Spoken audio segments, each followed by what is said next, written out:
Jeremy, Todd, welcome back to the show. We've got the other third of the trifecta here in Quinten. So thanks for being here as well. It's great to visit with you guys. Thank you for having us. Yeah, my pleasure. So any rumblings from the fake pro hunting organization known as Texans for Mountain Lions, which is where we all kind of got hooked up back in August? Yeah, no, you know what? It's kind of scary. I haven't heard anything from them. Right? You always wonder if something's quiet. It's kind of like kids. I don't go looking for my kids until somebody's quiet, and they're probably building a campfire on their bedroom floor or something. So that's why I'm kind of concerned about these people. I don't know what they got going, but hopefully, nothing. But you just no, we haven't heard anything this year at all. Mm-hmm. No, I haven't either. I'm damn sure looking. So they're planning something like we talked about. They're well funded and well organized. Which is why they are, a significant threat, because they have a lot of money. But no, Pam Hart didn't show up to protest the recent weigh-in. No, we haven't had much problem out of them. We've moved all of our weigh-in stuff to private property, and you can't see what's going on from the gate, and it's a private event, and that's worked out really good for us. In the past, when it was at a public venue, it was a little bit hair raising there for a little while, but we got away from that, and it's been good for sure. Yeah. Well, she is one of the founding board members of Texans for Mountain Lions, and has tried to get you guys shut down. But hey, no, they're pro hunting for sure. They're pro hunting. It's ridiculous. And I've had a lot of fun exposing them. Just like it's the things that they have on their goals and their mandates. Like, who are they to mandate jack shit to Texas Parks and Wildlife? But here they are with all their mandates. Like, it's just as stupid as the state of Colorado letting the population vote to reintroduce wolves. I mean, who are they to have any say in that? Why do we have biologists? What's the point? Yeah, one end you have landowners trying to make a living, and another end you got, the guy living in downtown Denver in a freaking 1-bedroom efficiency apartment. Mm-hmm. I'm like, He has no skin. Here's the best part. So Colorado Parks and Wildlife has released the draft of their management plan. So, okay, the wolves are coming. It's beating a dead horse to talk about that, whether that was right or wrong at this point. It doesn't matter. They're coming. So now what do we do with the management plan? Well, the same groups that are responsible for getting this vote passed, Wild Earth Guardians, Defenders for Wildlife, Sierra Club, they're all now pissed off and trying to prevent the current plan that has been proposed from passing, because it includes after they reach 150 wolves for 2 years, then they'll open up, a regulated season with strict quotas. But they don't want that included. And they also are bitching about the fact that it calls for reimbursement to ranchers who lose livestock. So they're taking a shot at hunting, right? Like, okay, the wolves are going to go unregulated, do their thing, wipe out the elk. So then we've got hunting taken care of. Oh, and by the way, we don't like ranching either. So let's stick it to the ranchers and just let the wolves have their way with the livestock with no reimbursement. Okay, well, it's 100% that way. And in reality, these people don't like hunters, and they don't believe in private land ownership. Mm-hmm. And they want everything to be a national park. I mean, So how was the first contest of 2023? I know I think that happened 2 weeks ago or so. Yes, sir. It turned out really good. So we had the weather was really, really good. Everything turned out great. It was I'm going to read off here 602 teams. The total payout was $137,960. The first place cat paid out $42,040. Second place $23,980. Third place $17,960.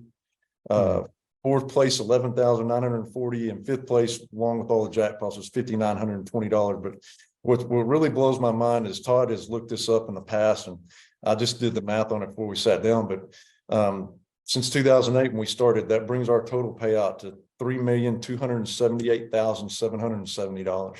Wow. And this cat that won this time was 34 pounds. 33.5. We're all okay. Quinten waited. Tell us. 33 something. Yeah, 33 something. 33 pounds. What is the biggest cat that has ever been weighed in? Two different ones, same weight, 42 pounds. One Yeah. back years ago when we had, not long after we started the contest, probably about 2010 or 11, it was one that we weighed, it was 42 pounds. And then again, we weighed one that was right at 42 pounds, and that was 2021. Wow, incredible. Yeah, they're pretty rare. Mhm. And that cat laid down on the ground there. I mean, we caught a lot of flack because they're like, well, that guy cheated or this or that. But you look at that cat, I mean, you can put me in a cage and you can feed me 100% protein and you can pump me up with steroids and I might get muscled up and ready to go, but my arms are not going to grow. Mhm. It's not going to get bigger. Right. I'm not going to turn into Andre the Giant, you know? And this cat laid down next to another cat that was in, mid 30s, was just a monster. Uh-huh. A monster of a cat. Yeah. Longer. Well, so I noticed the photos at the weigh-in have changed over the years. The big piles of coyotes and foxes, we don't really doing that anymore. And I imagine that just from the backlash that those get. Yeah. I mean, I don't want to say you guys are pandering to the left, but I mean, I don't know. It kind of seems like, well, it's not as in your face, but maybe the backlash isn't worth it. Well, it's just, I'll give you this example. My mother loves me to death, obviously, and she's not anti-hunting, and she understands why we do what we do, but she doesn't really appreciate seeing stuff like that. I guess it's just not. There's a side to it that I don't think that everybody really wants to see, and maybe I'm one of them. I mean, I understand what needs to happen, but I'm not. We're not cruel people, and the barbaric side of it, I mean, we don't want to portray that. If there's and then any kind of picture like that the antis get a hold of, they just use it to beat you with. Sure. And so we just try to take the stick away from them, Yeah. So I mean, that makes sense. And I figured that was the answer, is it just causes more headache than it's worth. Who or what makes a successful team in this tournament? Oh man. What do y'all think? Go ahead, Quinten. A lot of luck. Yeah. A lot of luck. You gotta have the land. The land is probably more important than just the location, where you're hunting. I mean, there's big cats everywhere, but they're concentrated in certain areas, and it's to that land.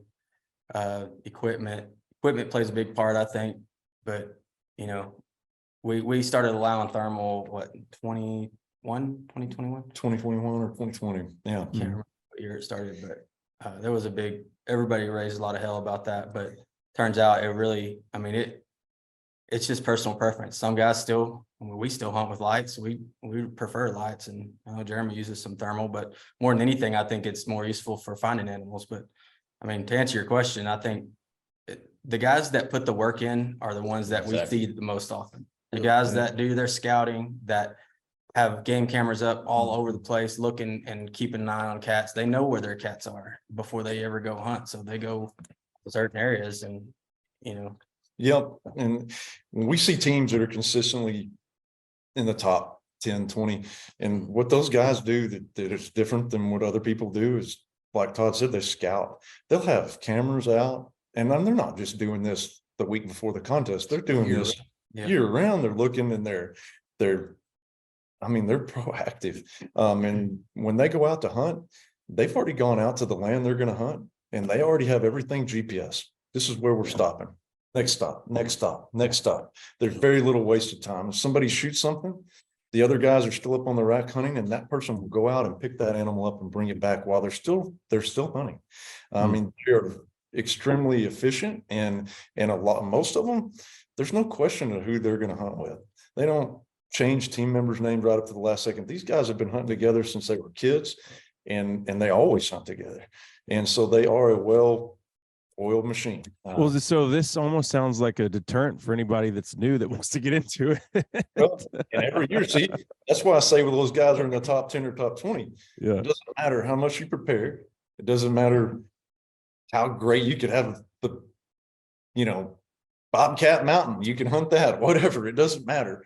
The fact of the matter is it's all chance. I mean, you can go out. I tell people this all the time. If you're going to hunt in the contest, it's great to go out there and say, hey, we're going to win first place. But first, before you do that, the first step you got to do is we're going to qualify. We're going to qualify. If you qualify and you consistently qualify, chances are you're going to get in the money, because you can't really control how big a cat you kill. I mean, that was a kiss of death for us.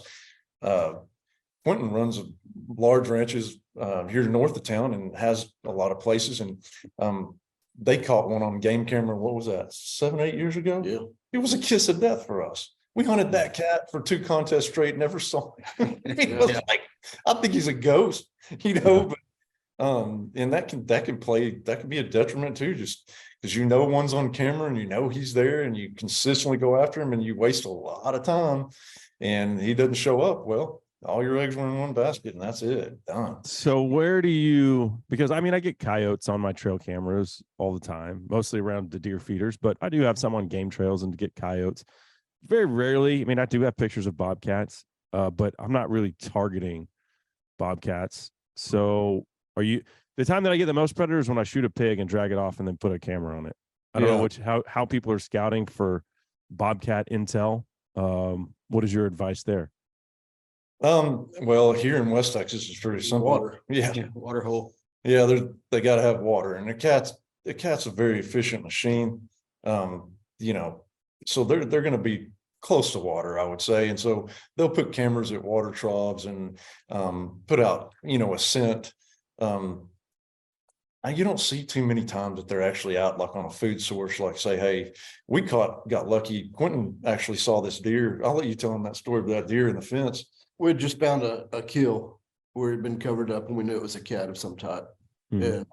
And, we went back and just put the game cameras on it and put it in video mode and watched them for a week. And there was actually 3 different cats visiting that kill. Big one and 2 smaller ones, and along with, some coons and some foxes and whatnot. I mean, that's what we did. We were lucky enough to find a fresh kill. Mm-hmm. So it got hung in the fence and the cat killed or drug it out of the fence, but we didn't just we just put our cameras on it and watched. I don't think people realize how efficient killers these things are. That deer got caught in a fence, so it was probably a very easy thing for the bobcat. But I mean, they'll kill deer. They do. I actually just posted a video this week of a mule deer in the backcountry. I don't know, 180-pound mule deer doe, and here comes a little 35-pound bobcat, jumps on its back, takes it to the ground. I don't know. The video cut off. I don't know if it killed it or not, but it gave it a ride. Yeah. And it thought it could, so it probably has before. Yeah, they're Cable, to your comment earlier about a deterrent to new hunter or new entrant or participants, but this January contest, out of those top 5 teams, I don't recognize any of those people that have won in the past. So I thought of that the other day. I was like, well, that's a pretty good incentive for people that do sign up. I know these guys have been hunting the contest for several years, so their time finally came. Big cat, but I think overall the weight of the cats has kind of probably gone down a little bit. And I don't know, that's just due to the harsh winters and stuff, but yeah, we actually had a girl. We've had several teams that had women, on the team, wives, girlfriends, daughters. But I told her, I think she's the first female that we've ever polygraphed. I don't know why. It was just kind of a weird deal, but and she's like, so I set a record. I'm like, yeah, you did set a record, but she did really good. They what place were they? Second place, yeah. 23,000. That's a big joke with me when somebody wins. I'm like, hey, for 10%, I won't tell your wife. Or she's already there. Yeah. So you mentioned off the air, you guys, the way that you keep a respectable reputation in this type of thing where, it's kind of like hunter's honor, but still we've seen it more with bass fishing tournaments. People try to cheat all the time. Oh man, they can't help themselves. There's a lot of money on the line. Okay, well, how do we game the system? So you guys rule with an iron fist. Obviously, there's a polygraph. What other tools do you implement to make sure that everything's on the up and up? So the first step with Quinten, and go ahead, Quinten, because he's doing weighing the cat and he's got his hands on. Just a visual look at them. We will not weigh a wet cat. you know, I know there's times that it's raining during the contest, and we take that in consideration. Mhm. But you know, if we're weighing all dry cats and all of a sudden we got a wet cat come in, we Yeah. absolutely will not weigh it. It's disqualified. And that water We adds a won't touch lot it. of weight to that cat too. Mhm. Yeah. And one And thing ounces behind count. that, Yeah. behind that too, is because if you have a cat that's frozen, the best way to thaw him out 100% is to soak him in water. And there's a difference between a wet cat and a damp cat. A damp cat, it's been raining, morning dew, whatever. But you've been in the woods for a long time. Have you ever seen a sopping or just a sopping wet cat of any kind? I mean, Typically, they don't like to get wet. you don't ever see that. I mean, a house cat, nothing. They just don't do it. The second thing we do is, I mean, being up there, we're actually, well, we also going and making sure people qualify, but we have a metal detector. We're running over the cats. I had a good friend of ours named Stacy Morris that came down, and his grandfather ran calling contests all over New Mexico for years. And he said, man, we put into a lot of the BS by temping them. I'm like, wow, how do you do that? I mean, this is what, 10 years ago we started doing that? At the 4-H. Yeah. Been a long time, but so he shows me that, yeah, we take like a meat thermometer, right? And you run it past their last rib up into their body cavity as close as their organs as you can, right? And you would be blown away. I mean, somebody asked us, hey, does that work? I'm like, And after I get a test, several cats laying there, I'm like, did you kill this cat after midnight? Yeah. Did you kill it between about 12 o'clock and 3 in the morning? Yeah. How do you know that? You know, Temperatures don't They lie. all drop temperatures. straight. it's unbelievable. And that would be extremely hard to beat. Okay. I guess we would say our third line of defense be the polygraph guy, right? Mhm. And that's a deterrent in itself. And we have a very serious polygraph man. He's been with us for a long time, and he's very, very good. And he's gotten stuff out of people that you would not believe. You wouldn't believe it. And I can go into that and tell you, but the last line of defense is we have a guy that's been a fur buyer for years, and we talked about this. Todd and I, Quinten, went through. I mean, who could we call? Is there a biologist or a cat, specialist or a veterinarian? And I was like, you know what? There's no one in the world that knows more about dead critters than a fur buyer. Mhm. So we found a guy that he's already at the contest anyway. He doesn't hunt in the contest. He's 100% there on business, and he's a no nonsense man, and he's really good. So this is Yeah. interesting to me, just from the standpoint of like people talk about Texas pelts not being worth diddly squat. Like by the time you skin out a coyote and flesh it, you're losing money if you're getting $15 for that pelt. Like, so this guy's actually there looking for decent fur. Oh, he's freaking awesome. He comes up here, we pay him $100 per animal. We skin all 5 of the winning cats. He skins them right there in front of everyone. So that right there is a giant deterrent, because if you've done something to affect the weight of that cat, It's he's going to get See ya. discovered. Yeah. you're not going to slide anything past this guy. And one thing we really love about him, on top of the fact that he does a great job for us, is his wife. They have Vinson Furs. It's VINSON Furs. They have a Facebook page and a website, but so he's maximized these furs they're buying, right? So the fur market, they're always talking about foreign fur markets, and the cats aren't worth this or worth that, or foxes or whatever, but he buys critters and they have them all tanned, and his wife makes unbelievable stuff out of them. Man, I bought a pillow and a red fox headband, like an ear warmer, for my wife at this last contest. I mean, she makes freaking awesome stuff, but it's Vincent Furs and good Christian people. And she puts what would normally could go to waste to good use. And she makes all kinds of stuff. You got to go on her website and check it Skunk out. cat the other day. What's that? There's a guy wearing a skunk hat. when Yeah, it she came has to a weigh. skunk cat. He just bought it from her. What, Yeah. how often do red fox get shot, and do they count as part of your fox? We never have counted them. Like, as far as that goes, we just they're not as common, I think, as they used to be. And it Yeah. just depends on where you hunt. I think that they are more around a lot of the open farmland and Yeah. you don't see as many as you used to. I heard that's because the coyotes or Uh, they compete and the red fox just can't really tolerate the coyote as much.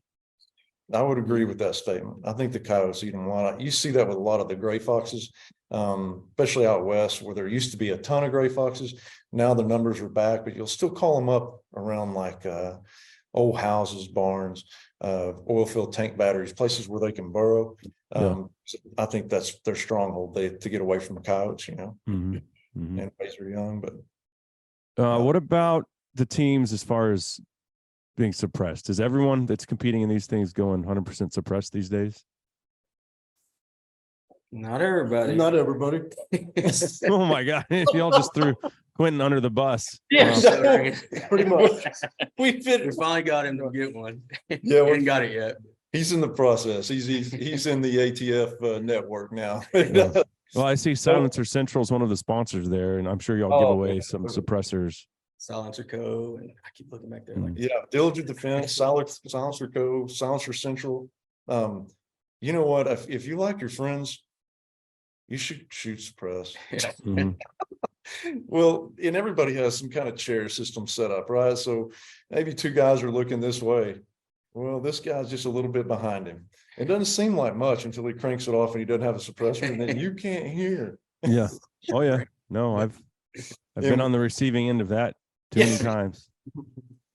I catch hell from these guys all the time because I can't hear, and it has to do with shooting. And if I go back in time and put on hearing protection when my parents told me to, I'd probably be okay. But that's not going to happen. Yeah. Well, suppressors have become a big deal, and I think it's more people have figured out it's easier. And it's still a process, but it's mostly just time that you have to put up with. But as far as just getting one, it's not that difficult, and they're No. very useful. You go to places in Europe and it's a requirement, or even Well, they won't let you like go to the gun range without one. Yeah, But you could. But the thing is, the catch is you could just go to the store and buy it. yeah, So it's expected, right? Like Yeah. you're obviously it's like worse than having heroin. yeah. Oh yeah, it's you go to prison forever over a suppressor. And in reality, it's a worthless piece of metal without a firearm. So Mhm. it's you could walk out of the store with the same day. So. and Holik hoses on that. People think that you could just walk into a movie theater and start shooting. Nobody would ever know. I'm like, that's Right. not really the worst, but What about the smallest cat? Is there a payout for that?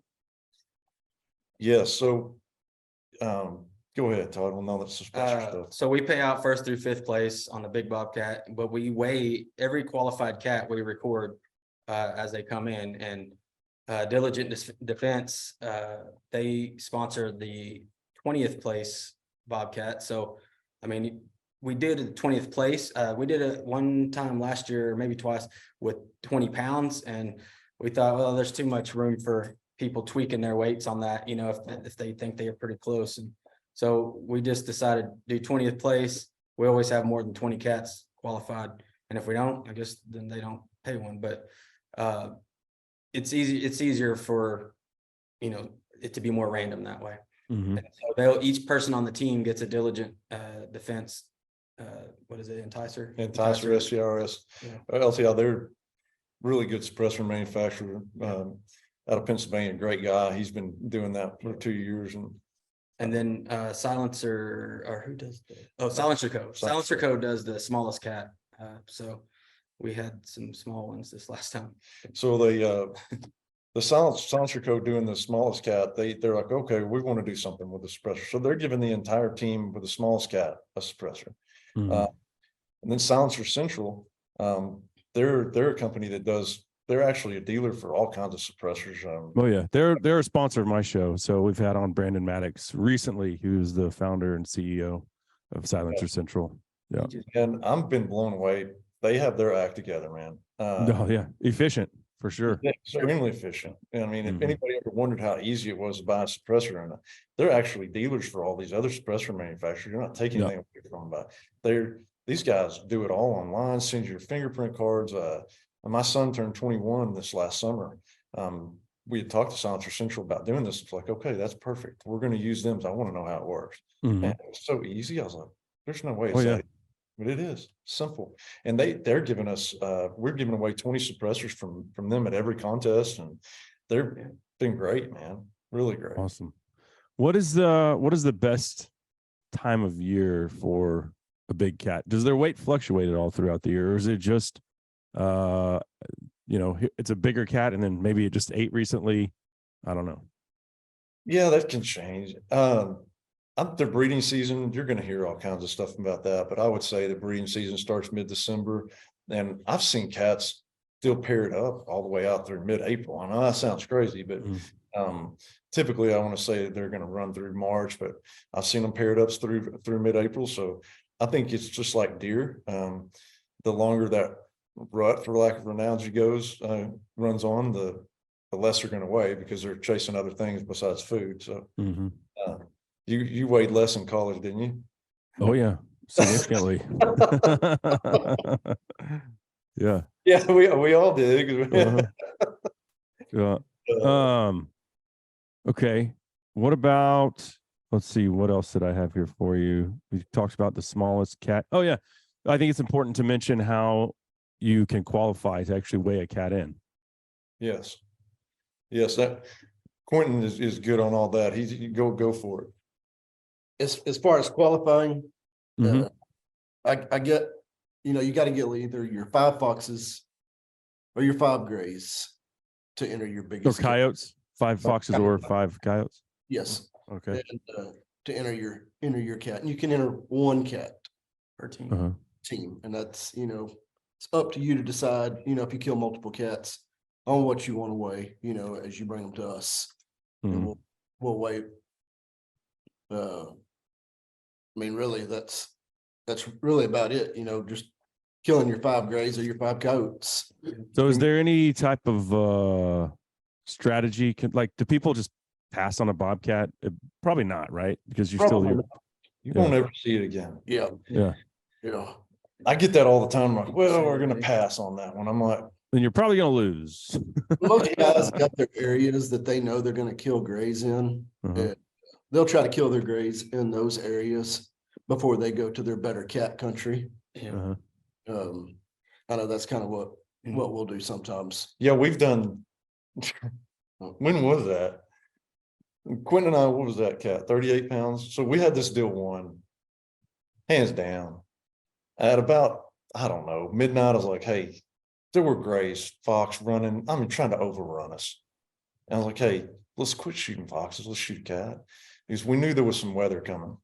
So the weather comes, and he and I are up on the rack, right? And it's so cold, and the mist it's like a heavy mist. He spins around, and when I turned with my light, I could see he had ice on the back of his jacket. And I slapped the back of his jacket, and ice fell off. I was like, man, it is cold. Well, we roll up there, and we happen to call up a cat, and he's ducking back and forth underneath the big patty cactus, and he's back and forth, and I can see his ears finally. The last time he ducked, I could see his little ears sticking up above the patty cactus, so I centered it up and pow. And it did not sound like I hit him. I jumped down out of the truck, and the 2 guys in the truck were actually like, you missed him. It's like, golly. Well, I'll go over there, and as I'm walking, I can see him. It's like, well, what happened? Which way did he go? I'm like, I don't know. There's nothing over here but this big son of a gun. I'm like, oh my God. So we had 4 foxes in the truck at that point, and this huge cat. I'm like, we got it. We won. That was what, 2 or 3 in the morning? Yeah, it was about 2 in the morning. We didn't see another freaking fox all night. Didn't see another eye. We tried like you would not believe. We couldn't find one. We went back to a fox that we had shot, and he had run off. Calling people trying to get on their place to shoot Yeah, one fox. It's the dangest thing I've ever seen. And it was just like, it just wasn't meant to be. So what's embarrassing is we can't suck it up. We got to go to the contest. Yeah. We really try hard. And so we got to go back to the contest, and they're like, we weighed this cat. And it was whipped everything there by 7 or 8 pounds. Nothing was even close. And they're like, golly, y'all won it. I'm like, yeah, well, no, not really. Well, no, I'm like, we got 4 grays. Like, you gotta be kidding me. I'm like, no, I wish I was. But we've learned lessons like that. So from then on out, we would say, we're going to get 5 grays, and then we're going to go find a cat. And that's what we would do. And, since then we haven't really killed a monster. No. Well, Not on that night anyway. So, Yeah. but What was the biggest stringer for the most coyotes this tournament? what was it? 23, I think. Yeah, I think it's 23. Oh. This. Now that fluctuates. 23. That was a tie, actually. Two teams had 23. Yeah. In Yeah. a how many hour tournament? 23. 23 hours. Wow, that's impressive. Well, Yeah. it's mostly less than that because people got to travel back. You got to be, I mean, it ends at 11 a.m., but you have to be at the weigh-in by Before 11, then. check in with us by 11. So you don't get to hunt the full 23 hours. Yeah. I mean, a lot of people are hunting down in the valley. That's a long drive for some of those guys to come to weigh in and, Yeah. but those guys down there are usually in the running for most cats because they have a lot of cats. They just don't have any big cats down there. And that's the guys that won most cats. I think they had 8 cats this time. And And there has been some monsters that came from down there too. But what's crazy about it is you'll get, like, for instance, I think the most coyotes we ever had come in this contest was like 63. Is that right? 66, I think. 60, Or did they get 60 Goodness. something. A lot, right? And so you can't ever judge one contest against the other, right? Because the next contest we had, you know what won those coyotes? 4. And I had, 4. yeah. So I had people calling me like, tell me 4 didn't win. I'm like, 4 won. Because we had 12, but we thought those guys came in last month. Yeah. With 60 something. That was last month. Every contest standalone. And I have guys that call me like, or to say, well, we want to hunt, but we don't have 42-pound cat. Yeah, well, nobody does, man. Yeah. But it doesn't take that. I mean, in 29, 28, I mean, we'll get you in the money. Yeah. And 30-pound cat, come to weigh in. Don't ever judge one contest against the other because it's a crapshoot. You never know what's going to win. Could be a bad night. Yeah. Mhm. And Yeah. there are lots Well, of that and conditions change from Yeah. year to year. Maybe there's less rabbits. Times are harder, so the cats weigh less. rabbit Drought sign. plays into that. Yeah. Mhm. Yep. It's like Um, everything. So when is the next tournament? February 18th. Okay. Hey, I need to say something about the Fox deal because you asked me earlier what it took to qualify. So yes, it takes 5 coyotes or 5 fox to qualify your big cat, but we also added a heaviest fox pot, right? Okay. And that creates a little bit of confusion for people because you have to have 5 coyotes to weigh your heaviest fox or 5 fox total. So out of the 5 fox, you could weigh one of your fox, right? But you got to have 5 coyotes and a fox to weigh a heaviest fox. That creates a little bit of confusion, but Reason we did that is because not everybody, but a lot of teams are shooting their 5 fox to qualify their cat. Well, hey, might as well, you can't enter 2 cats in the heaviest pot, but you can enter one of your foxes in the heaviest fox pot, So you can win both of those if you wanted to. But we didn't say 5 + 1 on the to qualify your heavy fox because most people just shoot their 5 and they may have one heavy one in there. You might as well be able to weigh it too. Is there a heavy coyote pot? we haven't added that. We've talked. Why are y'all discriminating against the coyote? Why are we racist towards coyotes? I don't know. We need to add that. We talked about yeah. We talked about that in the past out in the heavy coyote. We just haven't done it. And we're weird about things. We try not to make as very many changes because people, I think that's one of the reasons they like the contest is it's consistent, we're consistent.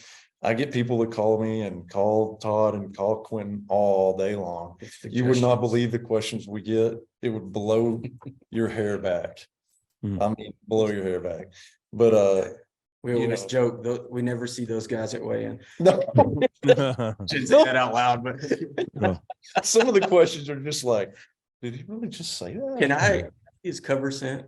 I've got some skunk scent. I want to try. Go right ahead. Yeah. Oh, that's funny. So the next tournament is February 18th. For some reason, I thought y'all did 3. Is that right? Or do you? So we got February 18th and March 18th. Those just Okay. happen up on the same day, different months, but yeah. February 18th, March 18th, you can sign up online. Todd runs all the online registration and stuff, and he's got it down to an art. And thank God. Yeah. Well, so what is the website though? It's wtbbc.org. ORG. All right. Yeah. Well, guys, I appreciate the time. Y'all check it out. Also, give their Facebook page a follow. It's got a lot of engagement, a lot of great predator hunting stuff on there. So thanks again for the time. And I'm sure we will do this again somewhere on down the line. Cable, thank you. Thank you for Appreciate fighting a it. good fight. Keep it up. Appreciate it. All right. Y'all take care. You All too. right, You too. too.